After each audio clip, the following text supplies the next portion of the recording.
Assalamualaikum warahmatullahi wabarakatuh.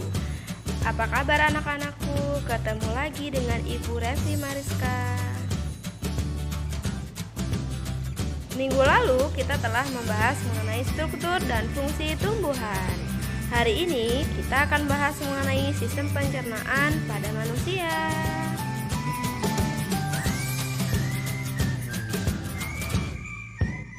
Oke, baik, disimak ya. Makanan memiliki peran yang penting bagi kehidupan manusia sebagai sumber energi dan bahan penyusun tubuh manusia. Kebutuhan energi manusia dinyatakan dalam satuan kalori. 1 kalori menunjukkan jumlah kalori yang diperlukan untuk menaikkan 1 gram air sebesar 1 Celcius. A. Nutrisi bahan makanan. Karbohidrat, sumber utama energi bagi tubuh. 1 gram karbohidrat menghasilkan 4,1 kilokalori. Jenis karbohidrat diantaranya adalah gula disebut karbohidrat sederhana, contohnya buah-buahan, madu, dan juga susu. Pati dan serat disebut karbohidrat kompleks. Pati ditemukan dalam umbi-umbian seperti kentang dan biji. Serat seperti gandum, sereal, kacang-kacangan, sayur, dan buah-buahan. Yang kedua adalah lemak, melarutkan vitamin A, D, E, K, dan merupakan cadangan energi yang paling besar, yaitu 9,3. Ini adalah contoh lemak. Protein sebagai penghasil energi untuk pertumbuhan dan mengganti sel-sel tubuh yang rusak, pembuat enzim dan hormon, dan pembentuk antibodi. Contohnya adalah ikan, biji-bijian, dan juga susu. Vitamin untuk mengatur fungsi tubuh dan mencegah beberapa penyakit. Vitamin dikelompokkan menjadi 2, yaitu yang larut dalam air dan larut dalam lemak. Ini adalah beberapa contoh vitamin.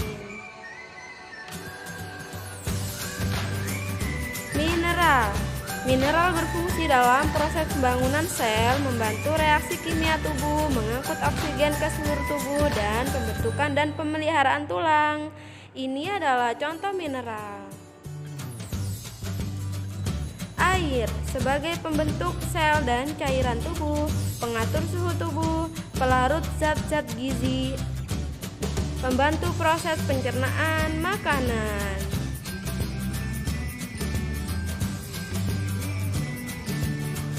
B. Struktur dan fungsi sistem pencernaan makanan pada manusia. Makanan diproses dalam tubuh melalui 4 tahap. 1. Ingesti, 2. Digesti, 3. Absorpsi, 4. Defekasi.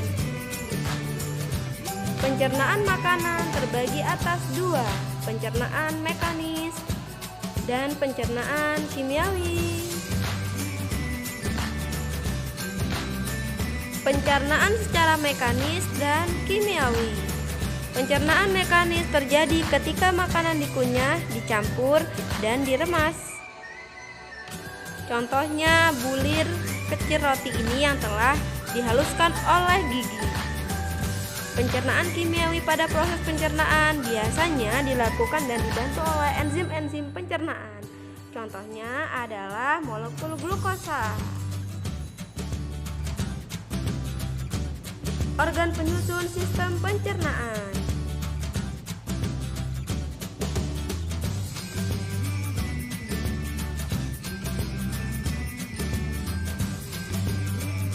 Organ pencernaan utama, saluran pencernaan, mulut, kerongkongan, lambung, usus halus, usus besar, rektum, dan juga anus.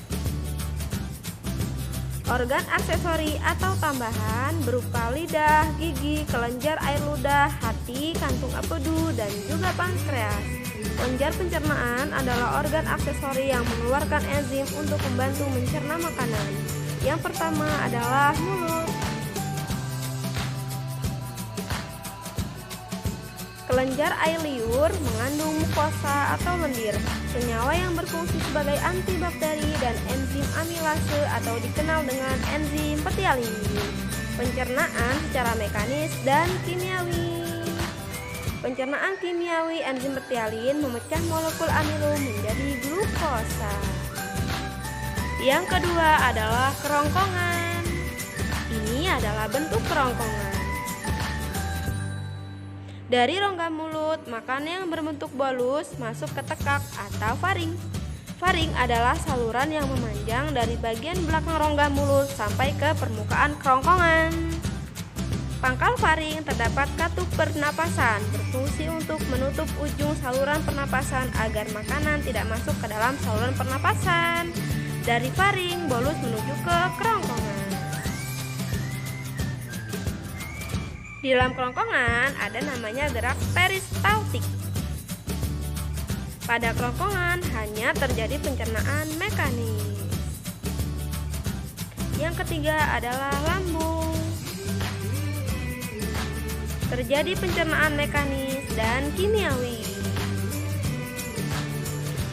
Secara mekanis, otot lambung berkontraksi untuk mengaduk-ngaduk makanan. Secara kimiawi, bolus tercampur dengan getah lambung.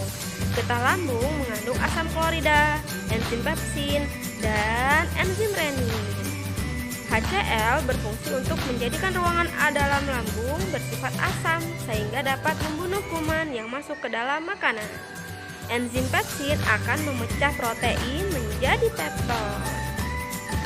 Enzim renin akan mengendapkan protein kasein yang terdapat dalam susu. Di dalam lambung selama 2-4 jam, bolus atau bubur makanan akan masuk ke dalam usus 12 jari melalui stapler. Yang selanjutnya adalah usus halus. Ini adalah penampakan usus halus.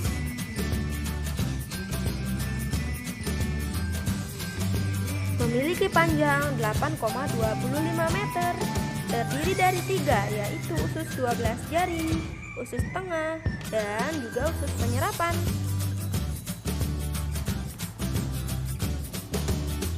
Dalam usus halus terjadi pencernaan secara kimiawi.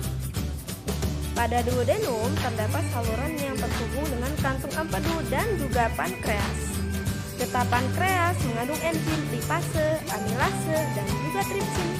Enzim lipase akan mencerna lemak menjadi asam lemak dan gliserol.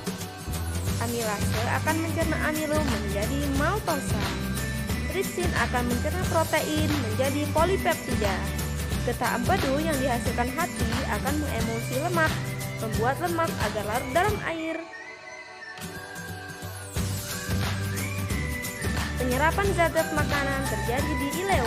Glukosa, vitamin yang larut dalam air, asam amino, dan mineral setelah diserap oleh villi usus halus akan dibawa oleh darah menuju hati dan diedarkan ke seluruh tubuh. Glukosa dalam hati disimpan dalam bentuk glikogen. Asam lemak, gliserol, dan vitamin yang larut dalam lemak setelah diserap oleh villi usus halus akan dibawa oleh pembuluh getah bening menuju ke hati, kemudian disimpan dalam jaringan lemak. Selanjutnya adalah usus besar. Panjangnya 1 meter, terdiri atas kolon ascendens, kolon transversum, kolon descendens, dan juga anus.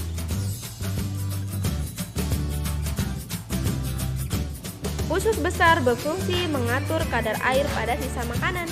Terdapat bakteri Escherichia coli yang membantu pembusukan sisa-sisa makanan. Sisa makanan beserta gas-gas dikeluarkan melalui anus.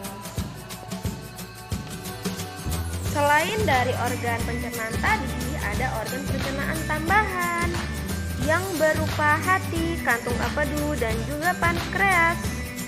Fungsi hati menetralisir racun, menjaga keseimbangan kadar glukosa darah, mengatur kadar kolesterol dalam darah, mengeluarkan getah empedu yang mengandung kolesterol, asam folik, garam empedu, lecitin, bilirubin, dan juga elektrolit.